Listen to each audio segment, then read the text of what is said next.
E agora, para girar esse assunto, nós recebemos o especialista em direito constitucional, Dr. Júlio Hidalgo. Doutor, ótima tarde, muito bem-vindo aqui ao Top of the Hour. Já gostaria de abrir com uma pergunta sobre esse documento que a nossa repórter citou agora. O documento assinado pela delegada Denise Ribeiro da Polícia Federal afirma que, abre aspas, a live presidencial foi realizada com nítido propósito de desinformar e levar parcela da população a erro quanto à lisura do sistema de votação.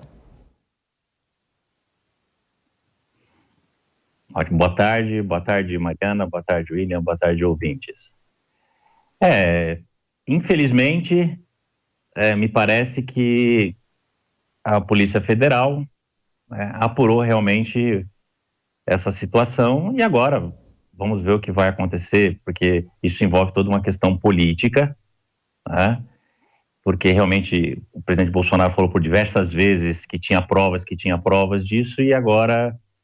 quando confrontado, disse que não havia provas. Mas é só o início, né? Estamos apenas no início de um possível processo de impeachment que depende muito mais de questões políticas do que de provas ou de questões jurídicas, na verdade. Bom, aí eu pergunto isso. Bolsonaro promoveu desinformação e defendeu teorias de conspiração. Isso configura algum tipo de crime previsto na legislação que possa chegar a um pedido de impeachment ou a concretização de um impeachment do presidente? Sim, ele pode ser enquadrado, por exemplo, em crime de responsabilidade, que está lá no artigo 85 da Constituição Federal. Isso, eventualmente, pode levar ao impeachment dele pelo Senado Federal. Mas, como eu disse, isso depende de autorização da Câmara dos Deputados, isso depende de processo de julgamento pelo Senado Federal. E, eventualmente, após uma avaliação, isso pode até configurar algum tipo de crime comum. Mas, com certeza, eu acho que o caminho aí seria um crime de responsabilidade com julgamento pelo Senado Federal. Doutor, e quais sanções, então, se for julgado dessa forma sobre esse crime de responsabilidade que o senhor comentou, quais sanções podem recair sobre o presidente? Bom, se for crime de responsabilidade julgado pelo Senado Federal, a perda da função pública e a inabilitação por 8 anos para o exercício de qualquer outro cargo público, seja eletivo, seja um cargo comissionado, concursado. Na verdade, são as duas únicas penas que o Senado Federal pode, lá pelo artigo 52, parágrafo único da Constituição, aplicar nesse caso de impeachment. Essas duas penas foram aplicadas ao ex-presidente Fernando Collor de Mello, quando ele sofreu seu impeachment, e a perda da função pública, mas não a inabilitação por 8 anos, foi aplicada quando a nossa presidente da República sofreu também o seu impeachment, a presidente Dilma Rousseff. Bruno Torlai. Eu gostaria de saber, doutor, o senhor acha que seria viável um pedido de impeachment e mesmo isso ser levado adiante pela Câmara quando a gente não vê um movimento popular de repúdio, claro, como a gente viu tanto no caso do Collor quanto no caso da Dilma Rousseff, porque a gente teve manifestações, movimento popular, organização, rua, né? E parece que no caso do presidente Bolsonaro a gente não vê nenhuma exigência, digamos assim, da população pelo impeachment. As coisas, o apoio popular é importante ou não nesse caso? Como que ficaria? Olha, eu diria o seguinte, eu só não apostaria a minha vida de que não haverá o impeachment do presidente Bolsonaro porque eu tenho uma só. Mas eu apostaria muito dinheiro que esse impeachment jamais ocorreria e principalmente por falta do apoio popular. Porque no fundo, é um processo político. Muito mais do que uma questão jurídica, é muito mais importante se ele está infringindo a lei ou se ele não está infringindo a lei. Para o impeachment, o que importa, e nós vimos isso nos 2 impeachments que já tivemos aqui no país, é a pressão popular. Né? Agora, isso pode ser usado e provavelmente será usado na campanha política para a presidência da República.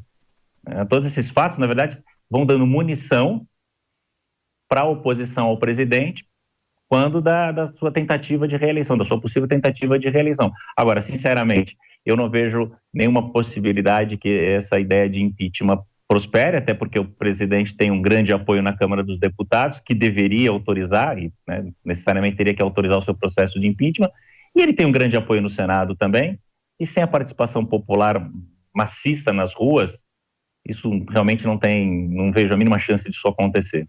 Felipe Bueno. Doutor Hidalgo, prazer falar com o senhor, muito boa tarde.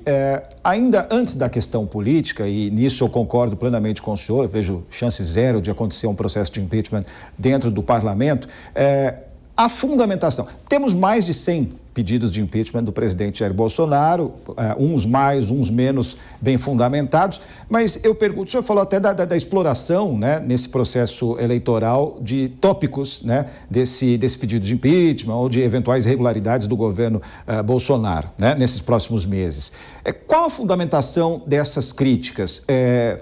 Em que se fundamenta um pedido de impeachment tecnicamente perfeito ou próximo disso para, por exemplo, abrir os olhos do eleitor e da eleitora? Olha, eu acho que, como você disse, né, tem dezenas de pedidos de impeachment com dezenas de motivos diferentes. Mas eu acho que o principal motivo, e eu ouvi até o seu comentário sobre a harmonia dos poderes, né? Se nós vamos lá no artigo 85 da Constituição, diz que é crime de responsabilidade atentar contra os poderes. E também crime de responsabilidade não cumprimento de decisões judiciais. Então, eu acho que a questão principal é a falta de harmonia, quer dizer, o presidente da República ficar jogando a população, tentando jogar a imprensa contra o poder judiciário, principalmente, em alguns momentos até contra o poder legislativo. Eu acho que a principal fundamentação seria isso, né? Como vocês até mencionaram, quando me antecederam, de que os poderes devem ser harmônicos. Óbvio que os poderes são formados por pessoas, mas as pessoas devem colocar os interesses públicos e os interesses da nação frente aos seus próprios interesses particulares. Então, eu acredito que a questão de atacar o poder judiciário, de tentar colocar a população, tentar colocar os seus seguidores contra o poder judiciário, seja o principal argumento hoje de um impeachment contra o presidente Bolsonaro, até muito mais do que a atuação dele na questão do Covid-19. Bom, essa investigação da PF, ela ouviu várias pessoas, entre elas o ministro da Justiça, Anderson Torres, que participou da live.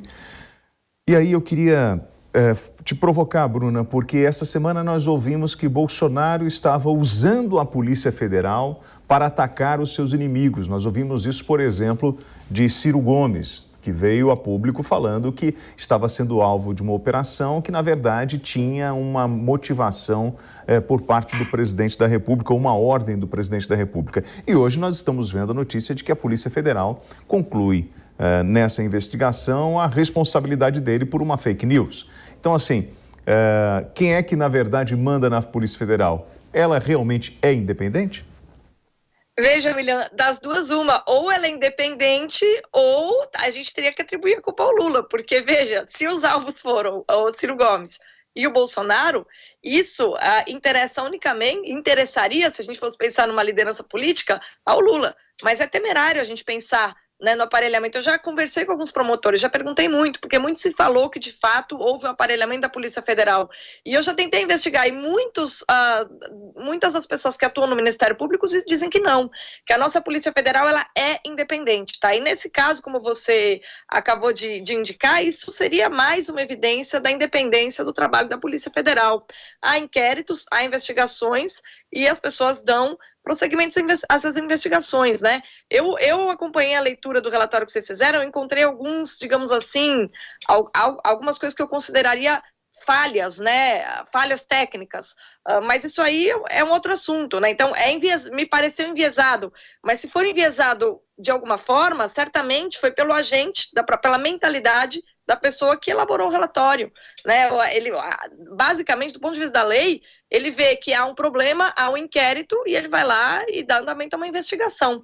Claro que a maneira como ele se manifesta pode também andar junto com uma mentalidade criticável, mas isso aí é um outro ponto, não tem absolutamente nada a ver com o fato de que a Polícia Federal atue para o presidente em exercício. A gente está vendo que não, né?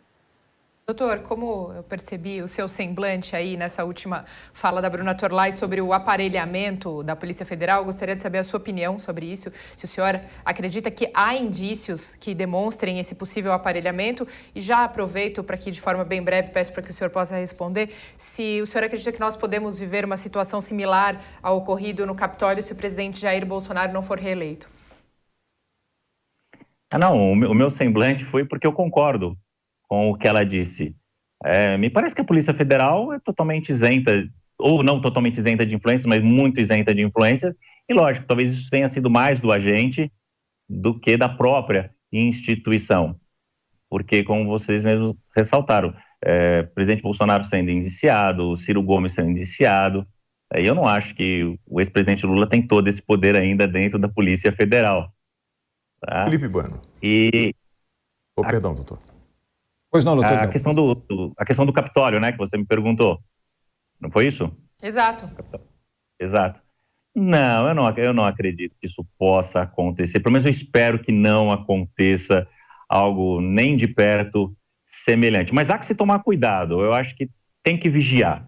Tem que vigiar sim, porque nós estamos diante de situação de pessoas, somente seguidores do presidente Bolsonaro, que têm demonstrado uma certa animosidade contra os poderes constituídos. E para que não se repita, tem que vigiar. Eu não sei se eu não acredito que não vá se repetir, ou eu não quero realmente que se repita. Talvez seja mais um desejo meu. Perfeito. Felipe Bueno. Usando a palavra culpa, né, a expressão culpa do Lula, de certa maneira o ex-presidente da República tem culpa por ter equipado, né, de uma maneira não antes vista, a Polícia Federal durante os dois governos dele. Acabou resultando, inclusive, né, num processo contra ele, mas, enfim, são ironias do destino. Agora, há um paradoxo possível, né, entre a interpretação, e eu concordo com essa interpretação, de que foi mais uma ação da agente da Polícia Federal que da Polícia Federal. E sendo uma ação da agente, né, da Polícia Federal X, né, muito bem pode ir de encontro, e não ao encontro, dos propósitos atuais da Polícia Federal. Aproveitando o gancho da sua colocação, William, lá atrás na nossa discussão sobre a questão das vacinações, né? Se o presidente da República pediu o nome dessa delegada, temo pelo futuro dela no cargo. Bom, e aí, Hidalgo, o que me chama a atenção é o senhor falar o seguinte: não, o impeachment é um processo político. Mas se uma pessoa, seja ele o presidente da República ou o William, cometeu um crime, ele não tem que ser responsabilizado? Tem, no mundo ideal, tem, lógico que ele tem que ser responsabilizado, mas isso é um mundo ideal, isso é um mundo utópico. O próprio Supremo Tribunal Federal hoje, eu ouso dizer que muito mais um órgão político do que um órgão jurídico. Aí vai depender da vontade política, porque na verdade quem vai julgar, quem vai autorizar? A Câmara dos Deputados, que é um órgão político. Se for crime de responsabilidade, quem vai julgar? O Senado Federal, que é um órgão político. E se for um crime comum, é o Supremo Tribunal Federal, que é um órgão jurídico, mas por indicações puramente políticas. Então, eu concordo com você que no mundo ideal, no mundo do Walt Disney, como dizem, no mundo do Walt Disney, óbvio que quem cometeu um crime tem que ser processado, julgado e punido de maneira imparcial, mas, infelizmente, não é isso que acontece no nosso sistema político e jurídico. Muito bem, nós conversamos então aqui com o doutor Júlio Hidalgo. Doutor, mais uma vez, muito obrigada pela presença e também pelos esclarecimentos aqui ao Top of the Hour. Eu que agradeço a oportunidade de estar com vocês. Muito obrigado. Muito obrigada.